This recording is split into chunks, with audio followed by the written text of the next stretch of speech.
being here. I'm Wanda Wright, and I'm the director for the Office for Veteran Military Academic Engagement, and I will be your moderator today. And our office does events like this in our community engagement pillar for our mission. And I think it's really important to hear the varied voices of veterans out there. And so this time we've chosen to talk with our Asian American Pacific Islander veterans and talk about identity, service, and then life beyond service.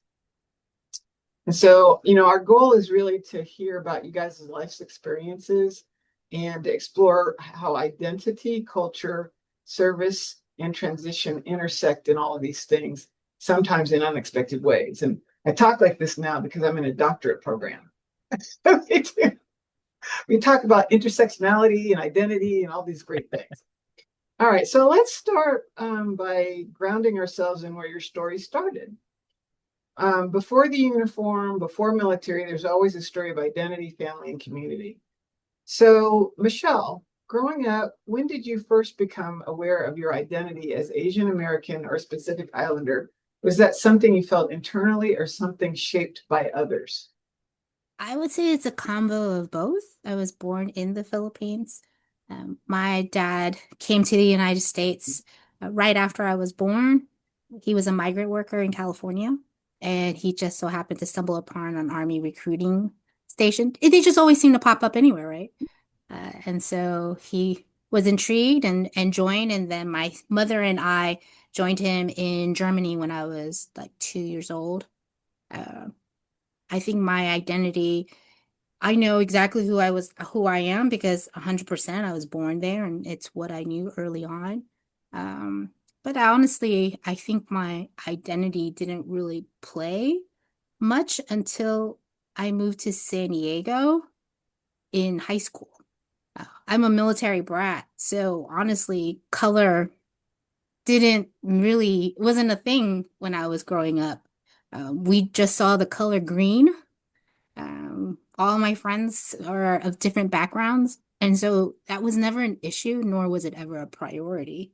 But it was when I was in high school, where ironically it was very much a large population of Filipinos, and then I was like, oh, that's who I am, besides just the color green. And so that's where discovering more about my identity, I took it more seriously to understand than just being that military brat. So, and I've struggled through that. I know that my fellow panelists will understand this idea of I'm not from there and I'm not from here. Just kind of in that limbo space. I'm not American enough and I'm not really Filipino either. So it's the duality and the complexities of all that.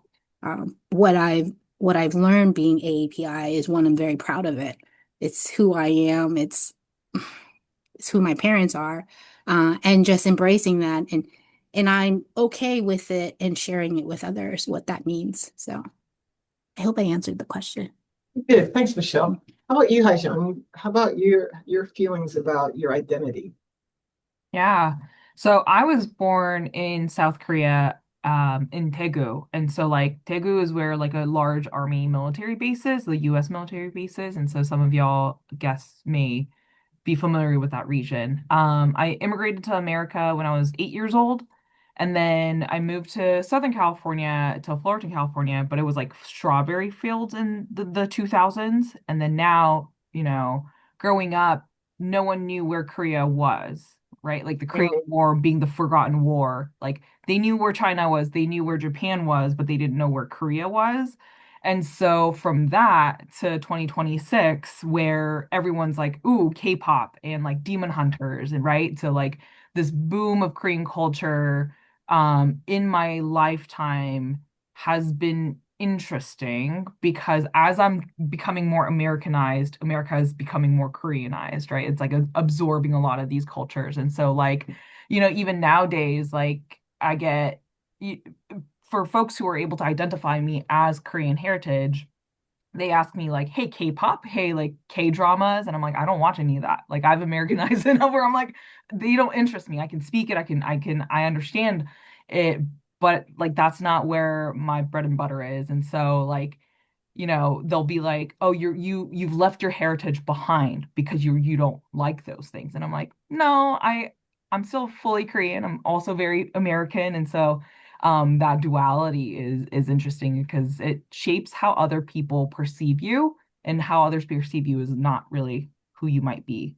But at the bottom line is, as long as you have loved ones and friends who want to get to know you more and grow with you and understand your identity, I think like that has anchored me in my lifetime. But yeah, it's been an interesting journey since 2000. I bet. Wow, that you brought up some points that I hadn't even thought about. So that's very interesting, hi John. Chris, what messages did you receive about military service within your family or cultural community? Um, so before I joined the Marines, I was thinking of the Navy because I was like, oh, that's where the Filipinos are gonna be. So that's where everybody was telling me in my family. And then me being like, you know what? I'm gonna try to do something different, completely different. And that's when I decided to join the Marines. But then when I made that decision, everybody in my family was just so against it because they were like, that's the toughest, that's the one of the craziest branches you're ever gonna join in. So I got this resistance from my family, and even friends, and they also mentioned like, hey, you're this Filipino kid joining in and I was pretty small back in the day, short and small. And so they're like, you're just gonna be bullied, you're just gonna be pushed around. That was the idea, but I think with in the Marines, the community that they fostered while we were in boot camp, and while I was stationed everywhere else, it kind of made me appreciate like, okay, I made the right decision regardless of what was being told to me by my family and friends. And I think that really helped the experience. And there's a part of me I'm like, you know what? I want to prove those naysayers wrong. I'm gonna keep pushing forward. And I think that was the drive that really got me through whatever it is that I have to go through in boot camp and military and everything else. So I don't know if that's the same experience for everybody else, but I had that drive to do something. So yep. So just for clarity, Yeah. they thought it was good for you to join the military in But general, but yes. they did not want you to join the Marines. No. Okay. Just because Okay. of I mean, just because of the reputation, I guess, of the Marine Corps. I didn't know any better back then. I just knew I was like, oh, Marines, Army. I just thought like, you know, yeah, I think I was just more inclined and people were talking to me about the Navy more because of like the Filipino attachment to it. So yeah. got it. Okay. And I was also going to comment, Haijang, one of the things I think in many cultures that happens is that we don't fit in one place, right? Um, Even me, I was a military dependent, um, African American family, but my dad was an officer, which there were not many of. And I went to a Girl Scout camp with some tough girls from Nashville, Tennessee, and they said I talked too white. And I mean, luckily I didn't get beat up every day. So I understand what you're saying about sort of that dual identity, that you're trying to maintain some kind of balance between, your culture and real life and all those things that are going on. So I appreciate you sharing that with us. And so, talk to me a little bit about your upbringing and what it's like to have people around you who really think about duty and sacrifice and service as a prominent place in the family. So we'll start with you, Hajra. What an interesting question. Um, because my father he was a Korean Naval Academy grad, and he was a lieutenant colonel for the Korean Marines. And so then me becoming an American soldier, and so like the duty, respect culturally and then militarily, um, and then me, so like there's the component where my parents raised me with those values, right? And then like because South Korea is very much an ally to the US. Like when I joined the US military, my father was like, great. The only drawback was like, oh, you're a girl going into the military. And so like that conversation of the Marines, like you cannot join the Marines. Even though I was a part of the Marines, you can't, right? Like just culturally, I don't want my daughter to be in that environment. And so like kudos to all the female Marines out there who are changing the culture, who are a part of it, like so that aside, like joined the US Army, and my father was very proud. And up until that point, my father has seen me as his little girl, as he continues to do so. But like once I joined and came back from basic AIT and even my deployment, my father had like a different scope of how he viewed me as a person. There was more deeper conversations about what how he served, right? And how I'm serving. And so like the conversations got deeper and there was more, you know, space for us to share experiences, even though we served two different countries, right? But because they're closely allies, like so it's to answer your question, I think joining the military has brought me closer to my father, who has kind of brought me up in the culture of like loyalty, responsibility, right? Like the military family. And so going from a military brat to a service member myself has been an interesting journey that was unplanned, but here I am and yeah, proud of it. Yeah, it's super interesting that you bring up the sort of the gender aspect of this in that, and maybe you can answer this, your parents, did they sort of push you in any kind of direction as in regards to service? Or you just made the choice to do that because it was kind of a family legacy? And Yeah. Hi, Jung, I'll let you do that. And then Michelle, if you don't mind, and then we'll ask Chris I'm the going to same. quickly share a story and then I'll Yeah. tag you, Michelle. Growing up, I wanted to be a ninja and then quickly realized that is not a career path I could take. And so then I was like, I'm going to be a pilot. That required me, well, in my mind, was like the Air Force, right? And then my mom was like, you're a girl, we're not doing that. And then so I grew up thinking, although I wanted to serve like my father, as a girl, I can't do these things because I would break my parents' hearts. And I don't, don't do that in our culture. And then in 2011, after 11 years of living in America, I actually became undocumented. So after 10 years of pursuing a green card, USCIS said no thank you, gave me a letter of deportation, and by extension made me undocumented. And then a year later, President Obama had declared DACA, or executive order DACA, gave me legal status, which paired with something called MAVNI, with military accessions vital to national interest, MAVNI. And so that pairing allowed me to join the military. Without those two combinations, I wouldn't have joined. Like my parents would not allow me to join. But if that was my only way to receive a citizenship and have an American life. And so I was like, parents like, sorry, but I'm gonna go because this is my life. And so that's kind of how I joined the military, which is slightly different than a lot of other like enlistment stories or, the military trajectory. So yeah, I'm gonna now bump it to you, Michelle. Right. Uh, so my family, all of we know is service. I'm from a generation of service. My grandfather, my great uncles in the Philippines, they served. As I mentioned, my dad was in the army. He served 22 years and 4 months exactly. He wanted to make sure I added the 4 months. My mother was a GS, she was worker employee. She worked at the Balboa Naval Hospital. She worked GS for 29 years. My middle sister is a teacher, and my youngest sister was a major in the Army, and she married a major, and she's retired as a major. So all we know is service, whether it's military, teacher, healthcare, it's just in our blood. It's all I really know.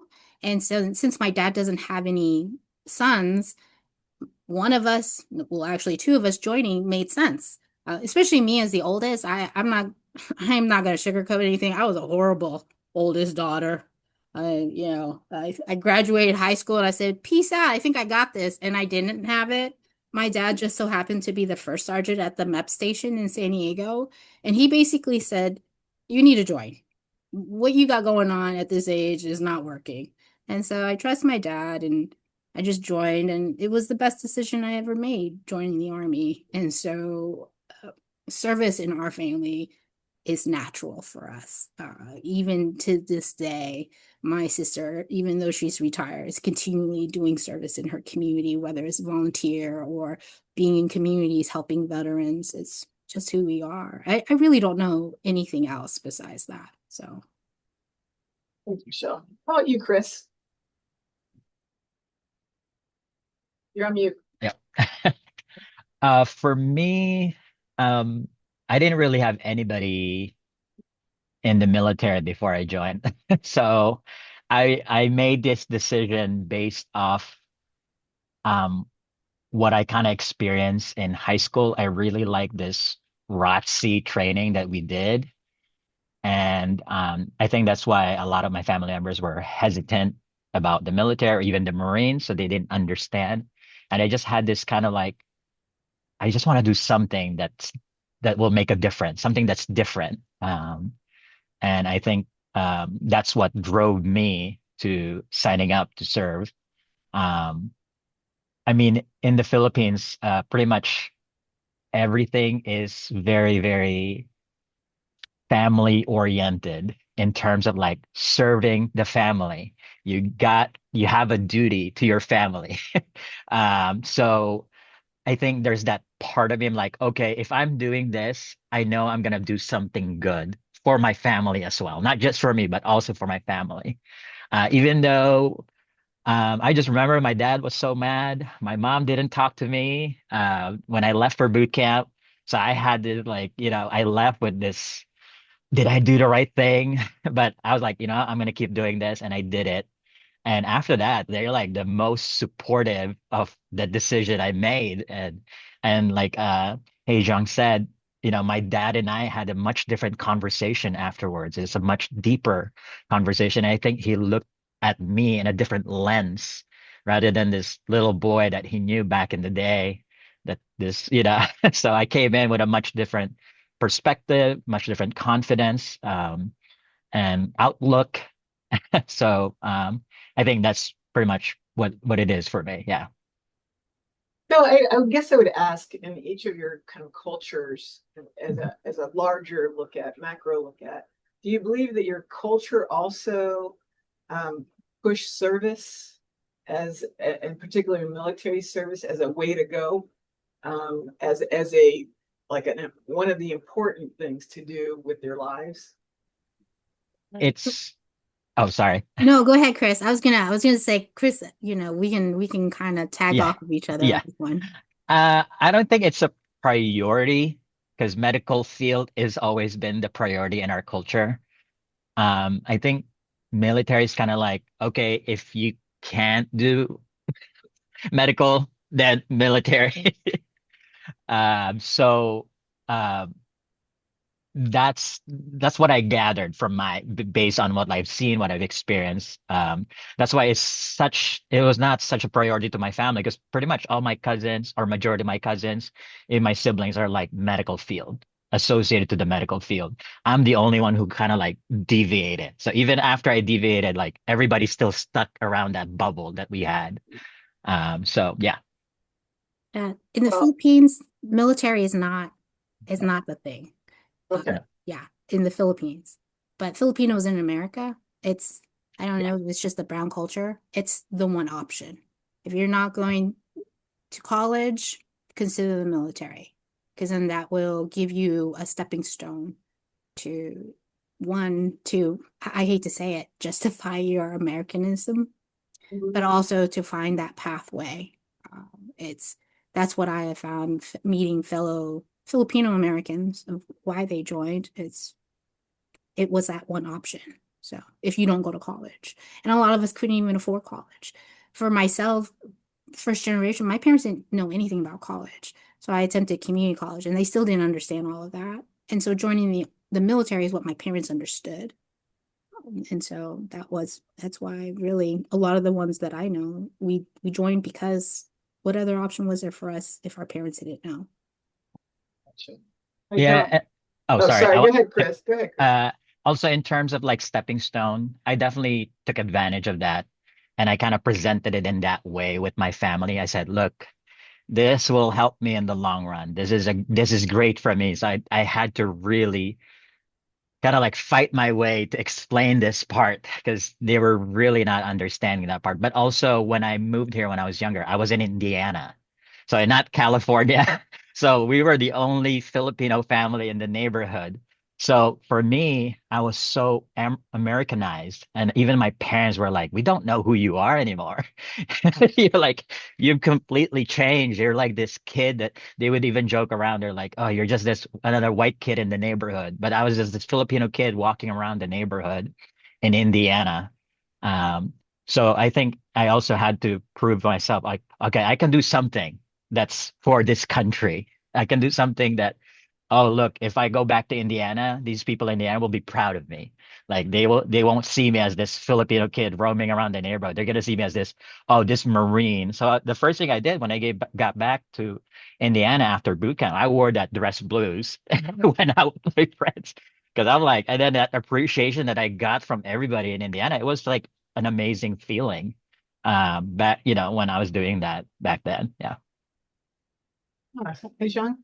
I want to piggyback off of that, what you had just shared, because I think it's valuable. But uh, to answer your question, Wanda, is like for South Koreans, Korean males go and serve in the military, right? They have to, all of them have to for 2 years.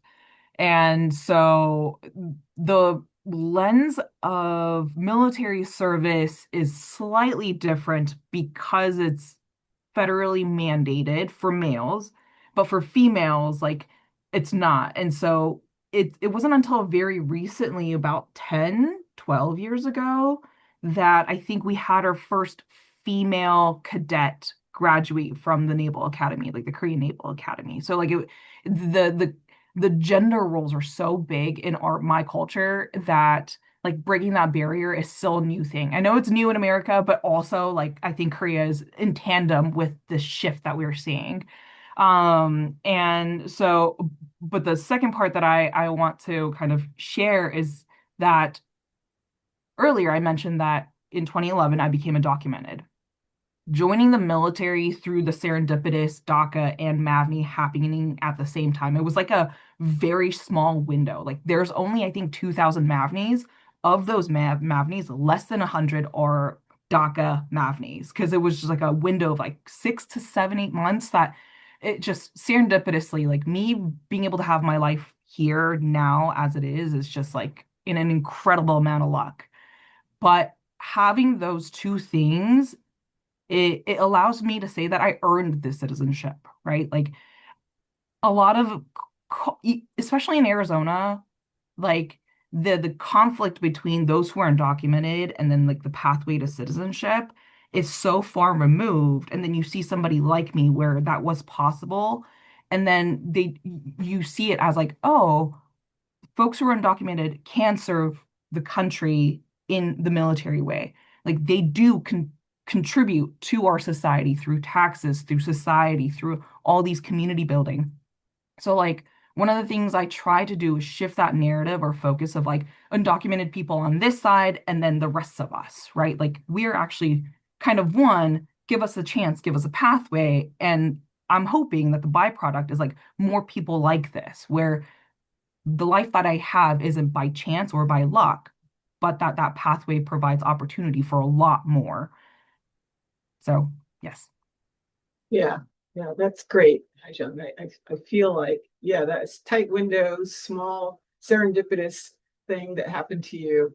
And then we just watched a movie the other night about deported veterans who the luck wasn't with them, right? The Vietnam veterans. And so it's unfortunate that people have served our nation and have been deported Could I add to without that having. Could I Yeah, go add to ahead, that? Michelle. Because I was there to watch that Yeah. movie and it personally impacted me because you can't help but think, will this also be me? Am I next in line? I was naturalized at 10. When we got back from Germany, my dad was able to take care of all of our citizenship stuff. We went to the city of Pittsburgh. That's why he's a Steelers fan. And we all became citizens, except for my baby sister who was born in West Virginia. And so even though my dad went through the proper channels, we did everything correct. I was naturalized at 10. I still can't help but think, am I going to fall under this same thing? Right. Yeah. And Haijang said it best. We earned our citizenship. We earned it. And no one can take that away from us, but they can. And so that's the struggle that I have. My parents are actually going to the Philippines at the end of this month. And do I worry? Will they be able to get back with my dad's just drenched in his veteran outfits that he's so proud to always wear, his army this and army that? Are they going to let him back in? And he's so ignorant to it. Like, of course they're going to let me in. I served 20 years in the army. And so those are those kind of things that, for us who didn't come here, not being born here and joining, can't help but entertain that. Yeah, yeah. And I think it's something that people do not think about, right? They don't think about how many people have served that could be on that cusp of being turned back to their country. Um, yeah, and we could go on all about that, but so back to my question. So you kind of talked about what led you to join the military. Was there any single event that you were just like, I got to get in? I got to get in. There's something, a person, a thing that told you I'm going to be in the military. You want to share? Chris, share. I'm trying to think of a singular moment. I think I was in college. I went to Purdue University in Indiana for a few semesters. And I just remembered at that moment, college was not for me. I was one of those people like, it's just not working out. I was not doing well. I was just having fun. And I was clashing with my parents, especially in rural Indiana, you know. Uh, and I think there was just that moment that, I kind of had to reflect, okay, what's going on? What is it that I really want to do with my life? And then I really thought about talking to a Navy recruiter. And then my sister just happens to talk to a Marine recruiter. And you know how recruiters are. The moment they hear something, they're like, oh, I gotta take this opportunity. And at that moment, he talked to me and we had this conversation and he sold me into the idea of the Marine Corps. So that was that moment. Like it was just that I was at this transition or whatever it is that's happening in my life that I was kind of like at a loss at what I wanted to do. I feel like I was wasting my time at college at that very young age. Because I think when I was 19 when I joined. So that was still very, very young. And so yeah, I think that was my moment for me. Yeah. Got it. Which I think is a moment for many. Yes. I'm not doing well in community college. I'm not doing it in college, and maybe there's another path. So let me take that for a minute till I can figure out about the college thing. That's Yes. good. Mhm. Hi, Jean. Was there a moment? Yeah, I mean, my moment was very clear when the opportunity presented itself, right? The serendipitous DACA and Mavni together. But like for me, that chance occurred because the recruiter was like, I have an older brother, and he went to a recruiter to ask the same thing. I have DACA, can I join the Mavni program? And they said no. They pushed them away because they were like, oh, well, we've never done this before, so we can't. And then I separately just walked into a recruiting office and the sergeant was like, yes, let's just try. Because what's the harm, right? If the answer is no, the answer is no. And so for me, yes, serendipitous programs and federal decisions, but also was a person who said, let's give it a try because I believe that you're going to be a good fit for the military, right? And so that chance. And so again, like a lot of that support has allowed me to kind of thrive. And it was that trust that they had in me. Did your brother go back and try? Yeah, and then I dragged him into my recruiter's office and got him to be recruited there. Yeah. Yeah. Okay. How about you, Michelle? Is there a moment? Yeah, the trolley in downtown San Diego. I was with my dad. He was taking me to the MEP station. Prior to that, our relationship was very much severed. I chose to move out and be with my then high school boyfriend because we just thought we didn't need parents. We've got this. I think I was 20 at that point and just living in not the nicest place in San Diego. And I think my father saying, there's so much you can be doing than what you're doing right now. And I just want the best for you. And so I'm on that trolley and I'm like, okay, I think he's right. So we went to MEP station and my dad, being the first sergeant, made this announcement like, I will pick one of you to be her recruiter. Next thing you know, it was like I had suitors, going to my dad's house with pizza and donuts, like trying to get the golden girl to join the army. So yeah, that's the story. The trolley in San Diego. Wow, Michelle. Well, and the good thing is you had someone looking out for you Yeah. because a lot of people go into that recruiting office and they just get harangued, right? And lied to in some cases. And so it's nice that you had that support.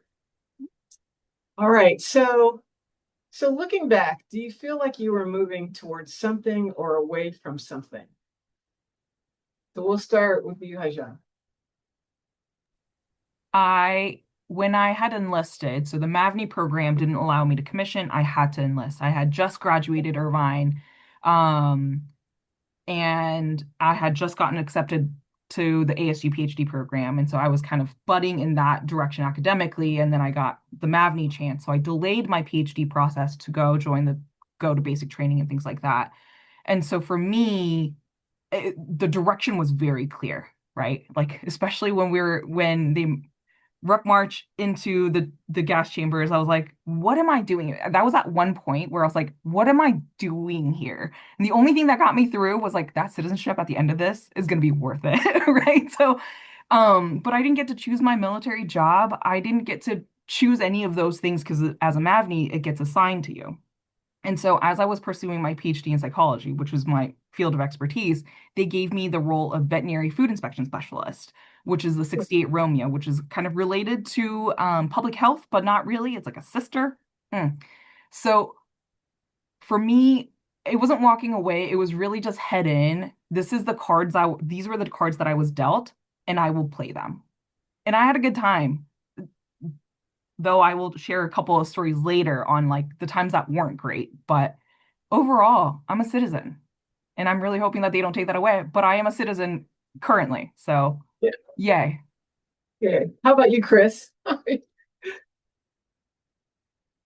Okay.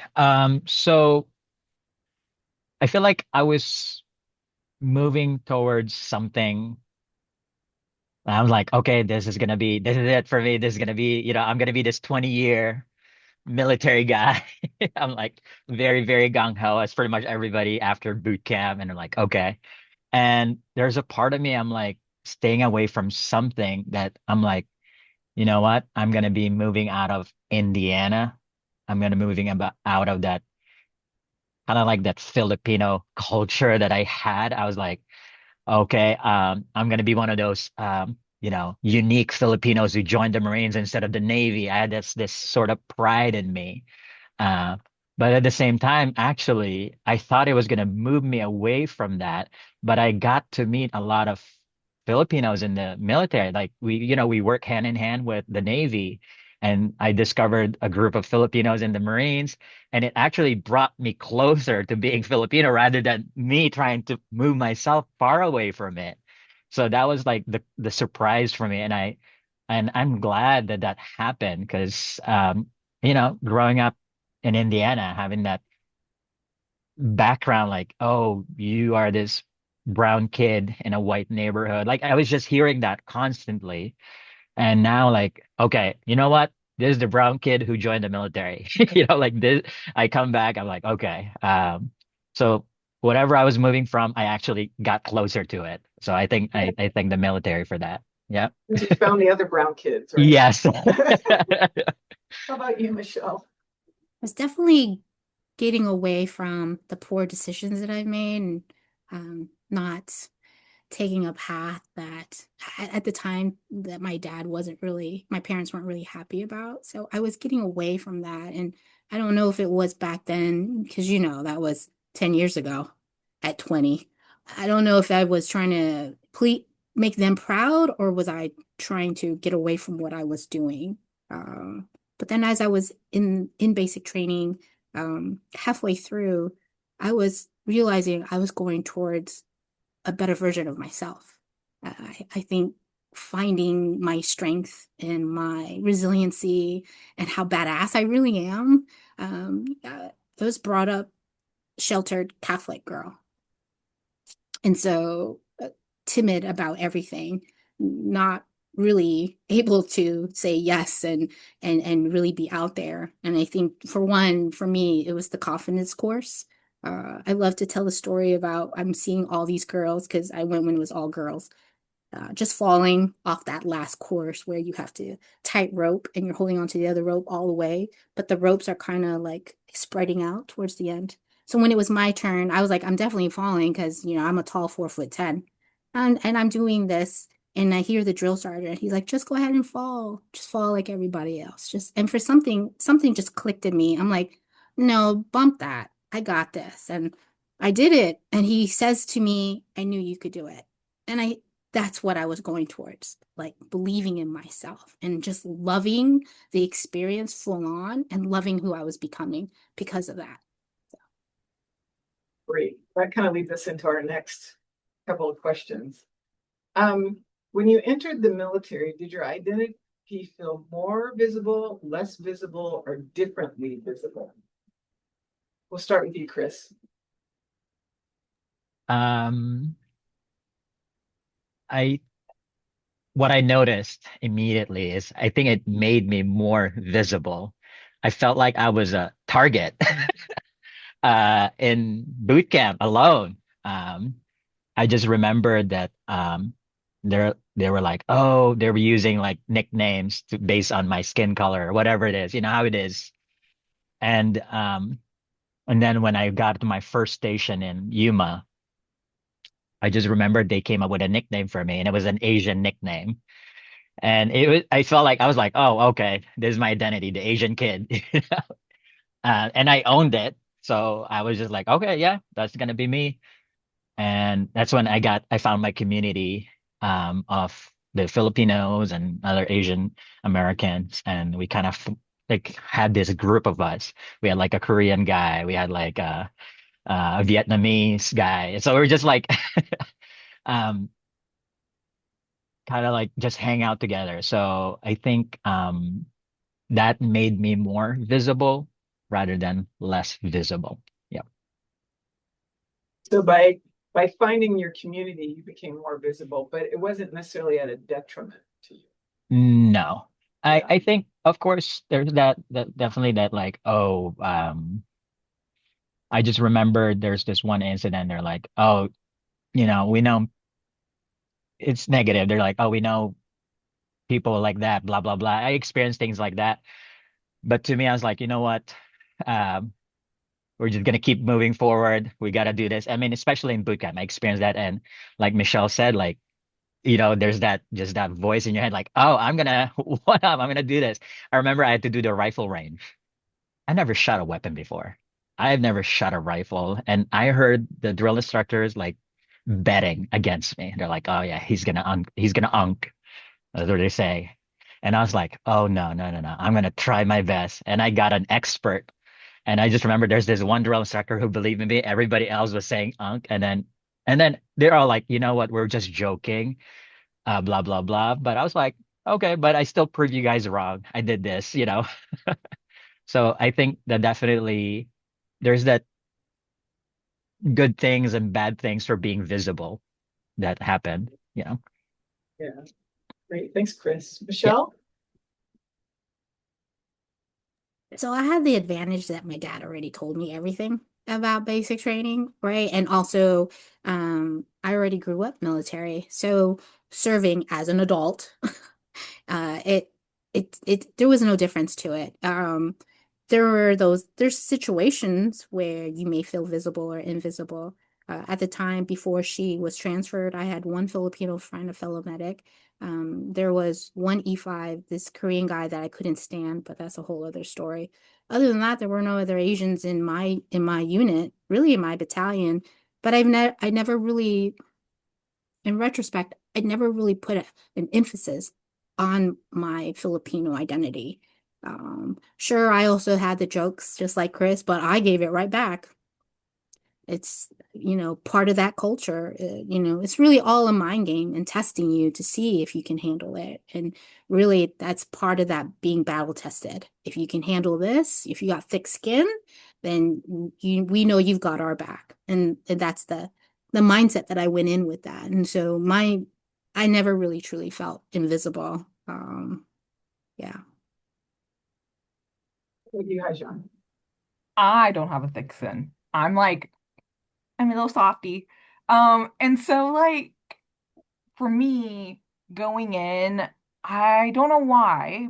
Well, first of all, I went in when I was 23, right? So I was a little older and went to my first unit after all that training, and there are passive comments about like things related to the Full Metal Jacket, right? Or like Juicy Girls, because culturally, like American presence is in South Korea. They are also Juice Girls around the area. And so like, like the little giggles that are, in past, oh, I was just joking. And I'm like, yes.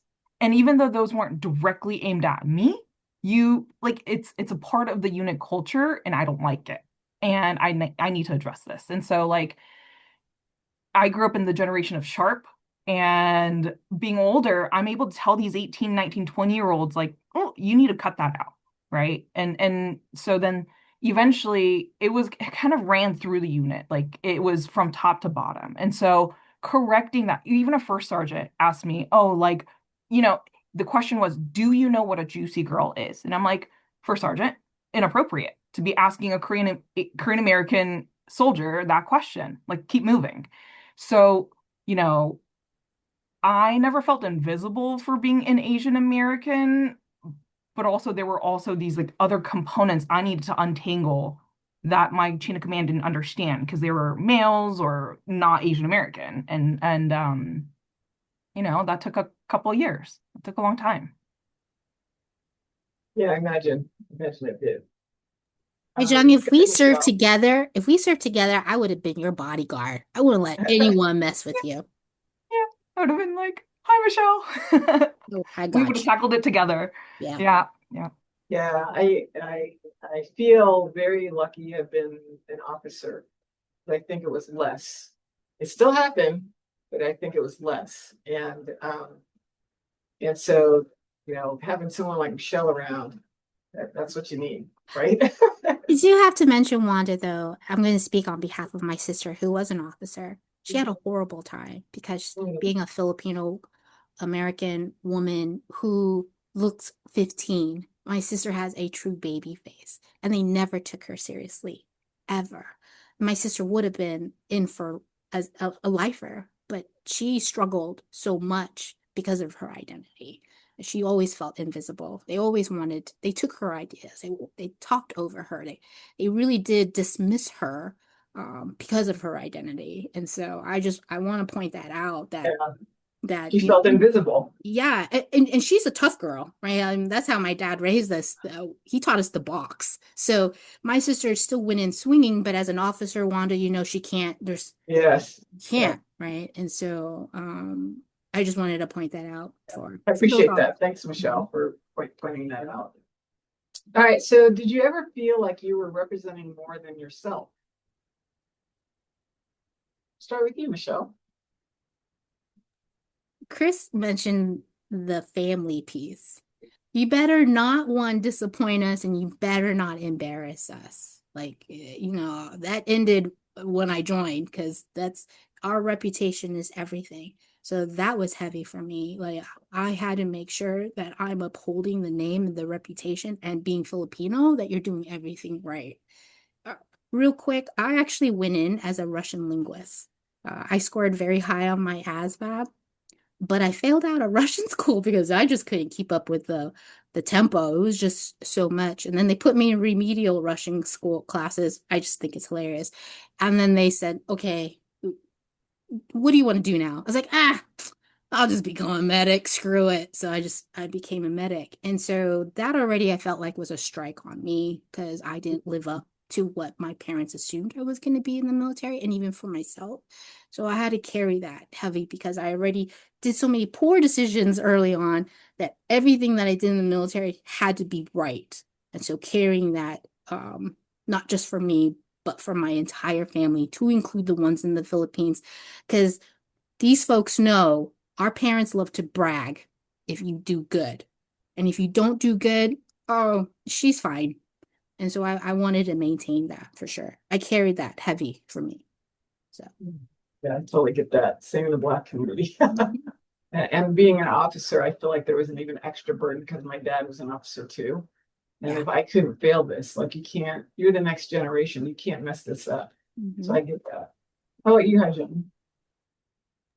So the MAVNI program was kind of in the forefront of my mind because I joined in 2015 and it was actually paused in 2016 and then eliminated the following year. And so, and the question was the risk, the security risk of allowing foreign nationals into the military through this pipeline and having them become citizens, right? So like this constant question of like, this other, like the othering of Mavnis was so significant during my years of service that like many of them, the reason why I got to stay in was because I was a reservist. For folks who were Mavni, who were active duty, all of them were separated, right? And the reason why they were separated was because they weren't given security clearances to do the jobs that we didn't pick ourselves to do. Again, Mavni, your job gets assigned.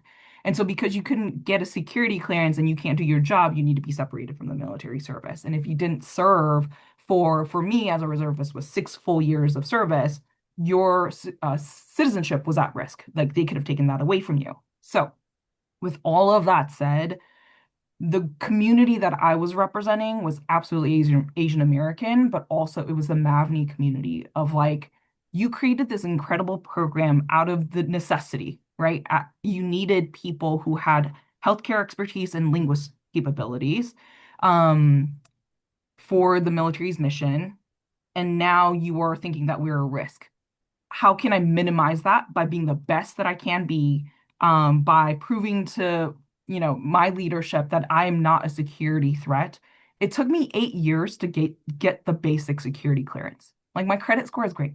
Like I have no risk in the way that like the way they scrutinize Mavni background is just it was because of the risk or the perceived risk. And my entire service I served on kind of like that edge of like, how can I prove to my chain of command that I am safe?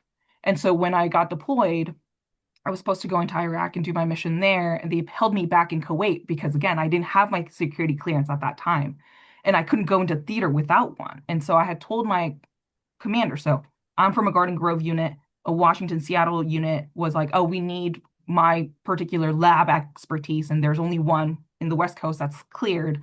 So she wanted to take me to this deployment. I told her, I'm a Mavni, a security clearance hasn't come through, and I'm gonna be flagged. And do you have my back because you need me for the mission? And she said, absolutely, I have your back. If shit hits the fan, I am there for you. I deploy with her, land in theater, ready to go into Iraq. They hold me back in Kuwait and they said, actually, as a matter of fact, she doesn't have a security clearance. You're now going to separate her from her deployment in active duty, separate her from reserve, and kick her out of the military. And I was like, ma'am, it's your time. Time to shine, Commander. Like you said, you had my back. Write me a letter, intention to retain, and write me a letter of support to retain me into the military and push back. She came back and looked at me in the eye and she said, how do I know that in 3 years' time you won't be a terrorist? I can't write that letter to retain. And I said, I look different from you is why you think I'm a continued risk, even though you pulled me in for this deployment that you needed. You needed somebody who is a lab manager, who is deployment ready to serve your unit. She's not my original commander. She pulled me in. And for her to turn around and tell me that, done, right? Moral injury, completely. So I told her, ma'am, if that is how you feel about me, clearly you don't believe or have faith that I'm going to be okay in your unit. Let's get me separated from the military. I did my best. as an American soldier. I did my best. And if that is, up and down the chain, your belief that I don't deserve the security clearance, separate me. Let's get me home. I have a PhD program at ASU to get to, right? And she said, I can't do that because I need you here in the lab to be fully mission ready. And so I was like, okay, so then are you gonna, so she never responded to DoD CAF because she delayed that process so she can keep me in the deployed Oh cell. my God. The only thing that kept me alive during that deployment was my soldiers and me needing to take care of my soldiers on a day-to-day basis. But wow. So yes, anyway, bottom line, I needed to represent the MAVNIs to the best of my ability because that was just, for me, in my mind, it's an incredible program. Is the perceived risk there? Yes. Do the background check, right? Have all of these things that you can do to minimize it or eliminate that risk, as opposed to having this like thumb wars of like, we need these people, but we are not going to give them the full opportunity that we give to Americans. Yeah. Wow, that's a great, thank you for sharing that, Haijan. It just goes to show you what the military can do to people, right? Oh. All right, so I'm going to transition now a little bit into transition. Did you feel fully seen and understood as both a veteran and an AAPI individual when you re-entered civilian life? Or did it even matter? So we'll start with you, Chris. Uh, huh. When I first got out, I immediately went to college. So I think at that time, I just remembered um, teachers saw me as like, oh, veteran. But students could care less. Like, I'm just another one of those people. Sometimes they even think like, oh God, he's from the military, so he must be one of those tough guys or whatever. But I was just trying to find myself back into the civilian life. It was definitely a tough transition for me.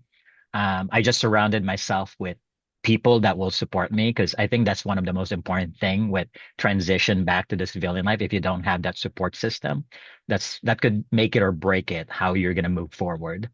And I think I was lucky enough to have that with me.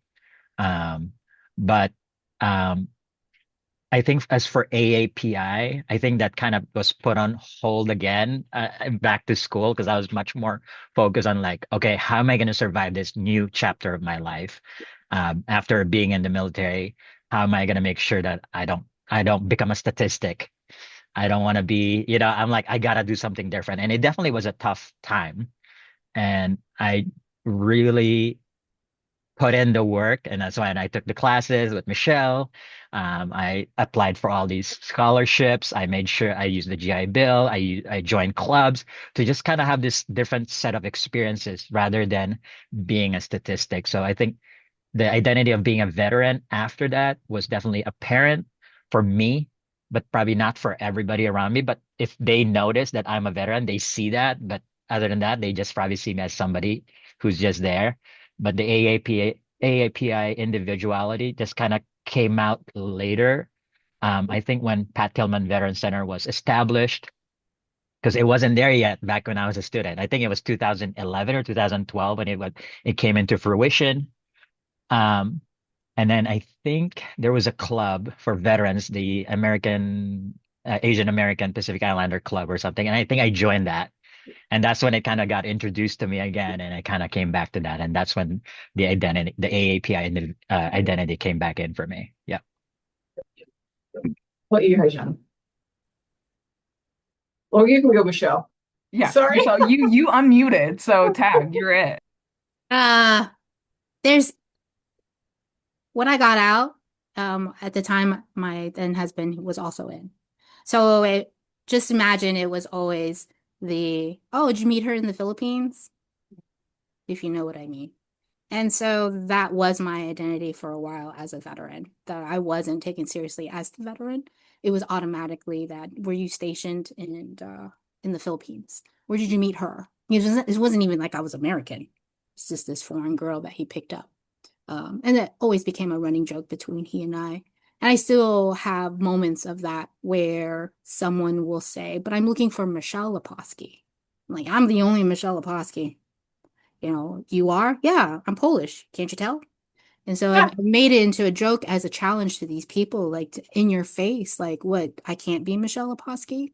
And so what I've learned from my time in the military, and this is why it was the best experience I've ever had, the best decision I ever made, is because it gave me a backbone to stand up for my identity, whether it's AAPI, whether it's I'm a woman, whether I'm 4'10". I force people to understand that this is who I am and you're just going to accept it. And if you don't, that's your problem. And so for me, AAPI, like Chris, I think it came later. And it's only now too, because we're being seen, thanks to the comedian Joe Coy, to this amazing movie called Forgotten Island, this animated, which is going to be about Filipino folklore.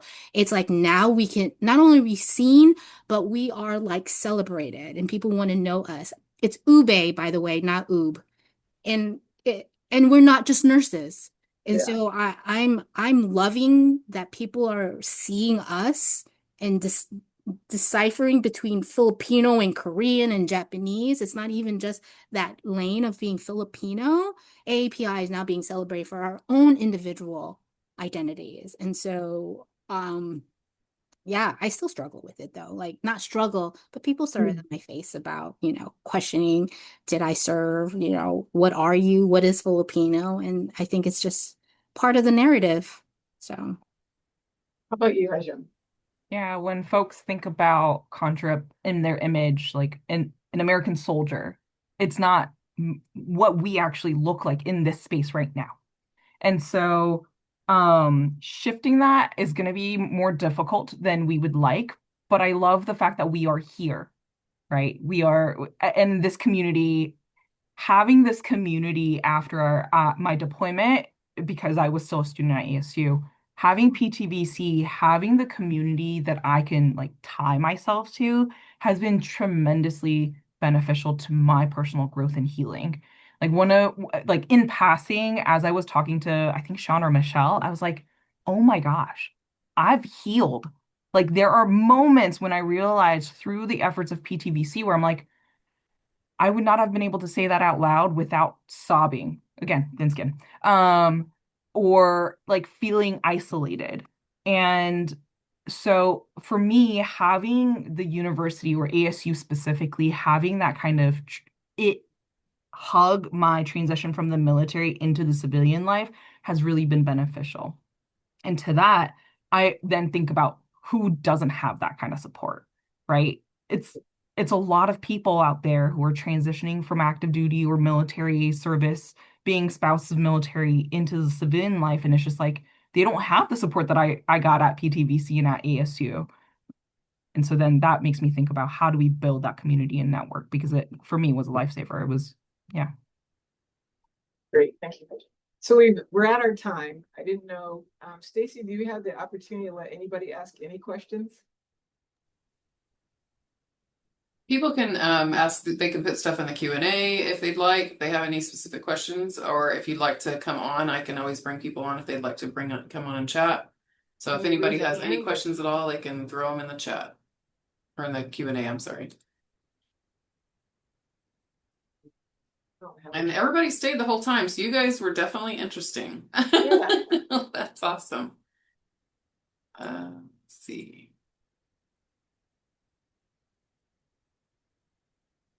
I don't see any like hands raised on their It's coming participants. up. We cannot thank you guys enough. This was, I Yeah, loved it. I was listening to it. Normally my Yeah. ADHD brain is always going somewhere else. I was like zeroed in. This is awesome. So well, I thank you for the honesty, because some of those stories were really compelling, that you shared with us, and it really gives us a sense of which I think often is it's cultural, but it's shared culture. And I don't know how to explain that, but when you're marginalized people, we all kind of go through some of the same aspects of that. And so I really appreciate that those stories were told. So I think we have one question. As Asian veteran, I feel that I don't think they don't want me in the US. Does anyone on the panel feel like that? Hi, Jen. I think you're muted. I am trying to read the question. So Yeah. they don't feel that Right. They want that the US wants them here, essentially. it was, I mean, again, and maybe we kind of alluded to it, but again, I don't want to speak for everybody in the space, but being Mavney and like being so close, historically, I only had my citizenship since for the past 10 years. And now the knowledge that that can be taken is immensely terrifying. One. Two, if I looked different, if I had a different background, the risk would be minimal. But at the same time, I was born in South Korea, one of US's strongest allies. And so if I'm feeling this pressure and unwelcome, what about the other Mavnis who don't come from a country that's an ally country, right? And so my heart aches for them as well. I've never directly felt like anyone said, you don't belong here. But in general, yeah, I feel like that's in the back of our head. Even though we served, people just still see this. We're just not American enough, even though we can just say protest like, but I served. It doesn't matter. You don't look like us. So I feel like that goes across the board. If you don't look like us, then you need to go. And that's unfortunately been the rhetoric in our current situation, right? And so, um, yeah, I feel what this person is asking, and I'm sorry if you feel that way. Just know you do have a community who's here for you to validate your citizenship, your veteranness, and who you are as a human. Just know that that community is here for you. But yeah, I can see why they asked. So the next question is, do you feel that your service somewhat culturally ostracized you from being fully accepted by your own people due to being more, and you can insert any trait here, being more outspoken, being more direct, being more Americanized? But you Uh, can answer. um, I definitely felt something like that within my family. So I just remember there's one point there my mom told everybody's like, "Hey, Chris is not the same Chris you guys knew back in the day. So be careful what you say to him," or something like that. And I told my mom, it's like, "No, I'm still the same. It's just I think I just have this confidence to be able to, like Michelle said, like you have your backbone." I was able to address issues. I'm not as timid anymore when it comes to, um, responding to the elderly in my family. Because back then, if they speak up, it's whatever they say, it goes. And this time, I was more like, I just remember there was a conflict within the family, and the elderly people in my family were raising their voice, and I said, you know what, I'm not going to talk to you guys like that if you guys are, but everybody in my family like, I can't believe you just did that. But to me, I said, no, we can do that. We just have to make sure that we're still addressing the issue. We're not getting shying away from what it is, but you have that power as somebody a part of the family or part of the culture or part of the community. Real quick, my aunt once called me a fake Filipino. So I was ostracized not because of the military, it's because I was so Americanized at such a young age. So joining the military was just that added piece. Like once I joined, that didn't make a difference. They already made up their mind that, I'm not fully Filipino. You're so American. And so that's their problem, you know. Yeah. Uh, I'm gonna tag Well, along with yeah, the go ahead, one Heidi. last thing of like that's their problem is like when I joined the military, I think it wasn't the only nail in the coffin, but it was like one of those things where oh fragility of the Korean American males where it's just like oh she served and I didn't. yeah. She's more educated than me. And it's just like well, I apologize, father, for not bringing home a Korean American partner. And my partner is not Korean American, but I'm like that's not my fault. That's on you, right? So there was that ostracization would just I just became more, I don't know, me. And if you don't want to be a part of that, I don't know what to tell you, Yeah, and I had to be okay with that. That I'm not everybody's cup of tea. right. That's right. And as you get older, you don't give a damn. Yep. I'm just telling you, I'm 63 years Euro. old. Yep. Yeah, you give zero. And I'm glad you guys are moving toward that right now. But we've run out of time. So Thank you guys. It was Thank really you. awesome. You had Thank great you. stories and compelling, very compelling. And I hope you enjoyed it too. And for our attendees out there, I hope you enjoyed everything. And thanks for asking your couple of questions.